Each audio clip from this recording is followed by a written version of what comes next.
Good morning. Later today, I will be tabling a private member's bill in Parliament entitled the Strengthening Air Passenger Protections Act. This bill comes after 2 seasons of travel chaos in Canada, chaos that left air passengers sleeping on airport floors, out thousands of dollars, and with their lives upended unnecessarily. We know that things have to change, that Canada's system must be much stronger.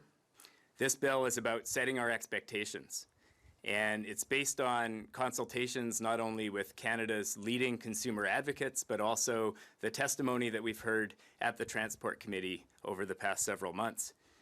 In 2019, when the Liberals brought in Canada's first air passenger protections regime, they claimed it was going to be the best in the world.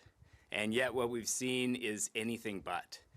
We see other jurisdictions like the European Union with much stronger air passenger protections that actually protect air passengers, not the big airlines. And so we need something much stronger here in Canada. This bill that I'm putting forward later today addresses 4 main weaknesses in Canada's air passenger protection regime. First of all, we need to address the major loophole that exists in the Canadian Transportation Act. That's a loophole that allows airlines to deny passengers compensation for situations that are well within their control as companies, and yet they claim are necessary because of safety. The European Union takes a different approach, and that's something I believe here in Canada we should learn from. Secondly, we need to shift the burden of proof off of air passengers and onto airlines. The current system forces air passengers to navigate an overly administrative, burdensome, complex, bureaucratic system in order to lodge complaints and receive compensation, and that needs to change. Finally, we need a system that requires airlines to proactively compensate passengers when there are disruptions and cancellations of their flights. The current system essentially sees airlines denying passengers the vast majority of their claims for compensation and forcing them into the Canadian Transportation Agency's complaint process, which we know has a backlog of over 40,000 air passenger complaints. That's not a fair process. Passengers should not have to wait a year and a half or 2 years in order to receive compensation. Airlines, there should be a very clear definition of what disruptions qualify for compensation, and when those occur, airlines should proactively and automatically compensate air passengers and give them the money that they're due. And then finally, enforcement. What we've seen is an enforcement approach that has really treated the big airlines with kid gloves. I think many Canadians were shocked to hear that the Canadian Transportation Agency has never levied a fine against an airline for failure to compensate passengers. So we need to see higher maximum fines, we need to see a much stronger enforcement approach, and ultimately we need an approach that sees the airlines treat passengers differently. We believe that Canada can have both commercially successful airlines and treat air passengers fairly and justly, and that is the intention behind the bill that we are putting forward today, which we have consulted closely with some of Canada's leading consumer advocates on.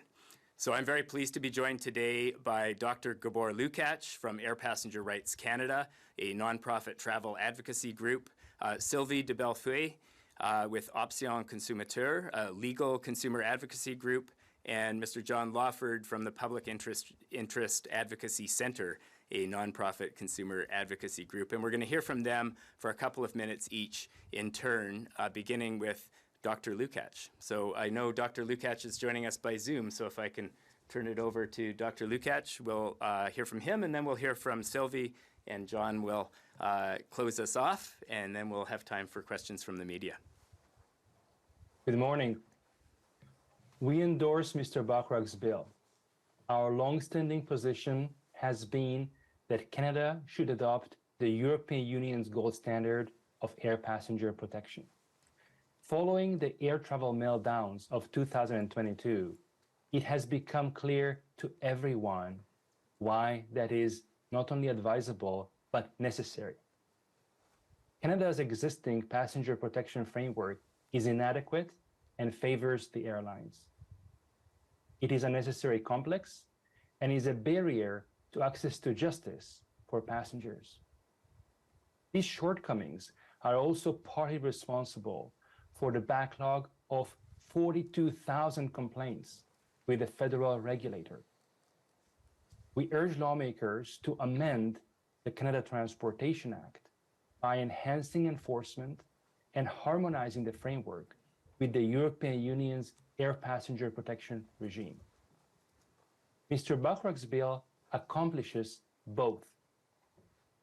Thank you, Mr. Bachrach, for listening to Canadian travelers and providing us with an opportunity to contribute to your bill. We ask all parties to support and expedite Mr. Bachrach's bill. Thank you. Thank you, Dr. Lukacs. Next, we'll go to Ms. De Bellefeuille from Option Consommateurs. Sylvie. Bonjour. Depuis les 3 dernières années, Option Consommateurs a reçu de nombreuses demandes d'aide de consommateurs qui ont vécu des difficultés avec les transporteurs aériens. Ça nous a permis de constater que la législation actuelle ne protège pas adéquatement les passagers. Il est grand temps que les autorités fédérales jouent leur rôle et protègent les consommateurs canadiens. Il y a certes eu des modifications. La Charte des voyageurs a été modifiée pour clarifier que le droit des passagers d'être remboursés sous certaines conditions lorsque leur vol est annulé pour une force majeure. Aussi, le ministre des Transports a annoncé des sommes supplémentaires pour permettre à l'Office des Transports de rattraper son retard dans le traitement des plaintes. Ces mesures sont cependant loin d'être suffisantes. Selon la loi et la réglementation actuelle, en cas de perturbation de vol, le niveau d'indemnisation auquel les passagers ont droit dépend du degré de responsabilité du transporteur. Si cela est logique sur le plan théorique, cela pose des problèmes en pratique. En effet, c'est encore et toujours aux passagers de porter le poids d'obtenir justice en demandant une indemnisation au transporteur. Et pour ce faire, il dépend entièrement des renseignements qui lui sont fournis. On a aussi eu écho de situations où des transporteurs attribuent trop facilement des perturbations de vol à des motifs de sécurité pour avoir à éviter de payer des indemnisations pour leurs clients. Là encore, c'est bien difficile pour un passager de remettre en doute ce motif. Également, lorsqu'une perturbation de vol a pour effet de rendre un voyage sans raison d'être, le consommateur se retrouve sans possibilité d'être remboursé. Le projet de loi que s'apprête à déposer M. Bachrach cet après-midi propose des solutions à plusieurs des préoccupations qu'Option Consommateurs a partagées, tant dans les médias qu'en commission parlementaire. Nous espérons que ce projet de loi sera adopté afin d'accorder aux passagers canadiens une meilleure protection, en plus de leur permettre de faire valoir le droit sans avoir à s'engager dans une longue lutte qui rappelle celle de David contre Goliath. Merci. Thank you, Madame De Bellefeuille. Finally, we'll hear from Mr. John Lawford from the Public Interest Advocacy Centre. John. Thank you, Taylor. Canadian consumers have suffered during COVID and now its aftermath, but perhaps no consumers have suffered more than Canadian airline passengers. Canadians are now afraid. They're worried to fly.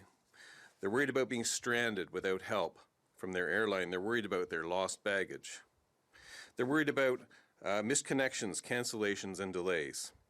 And they're justly worried that if they complain, if they try to get their money back, that they will be stonewalled first by their airline and then betrayed by delay, confusion, dealing with the Canadian Transportation Agency and Canada's Airline Passenger Protection Regulations.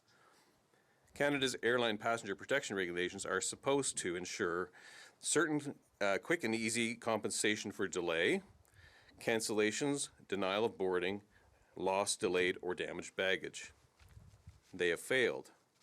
While the regulation was unfortunately brought in just before COVID, the pandemic did give them the needed stress test to show that the regulations were not, in fact, fit for purpose and were vague and full of loopholes that allowed airlines to avoid compensating consumers.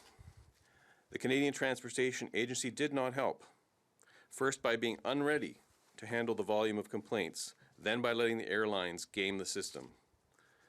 What Canada and Canadian air travelers need is a clear set of rules that will make airlines pay for consumer losses, problems, and inconvenience, all in the most simple and mechanical way without extra effort. In short, we need to have air passenger rules that are similar to Europe. That is why the Public Interest Advocacy Centre endorses Mr. Bachrach's bill, and we hope that Canada's present government and all opposition parties will support his effort to make rules as fair as Europe's for Canadian consumers.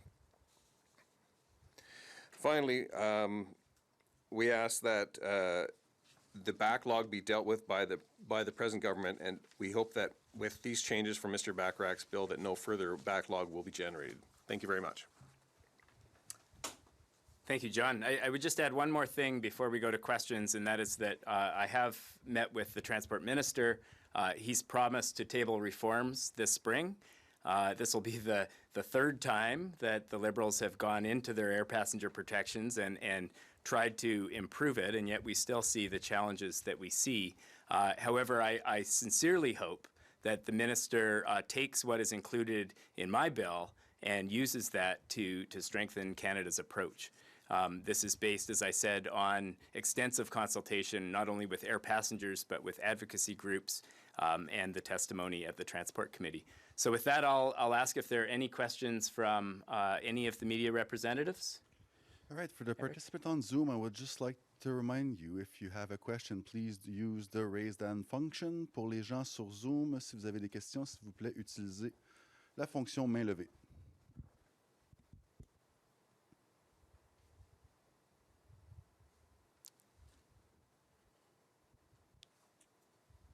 Unfortunately, we don't have any questions on Zoom. That's okay. Thank you very much. Thank you so much. Thanks, everyone.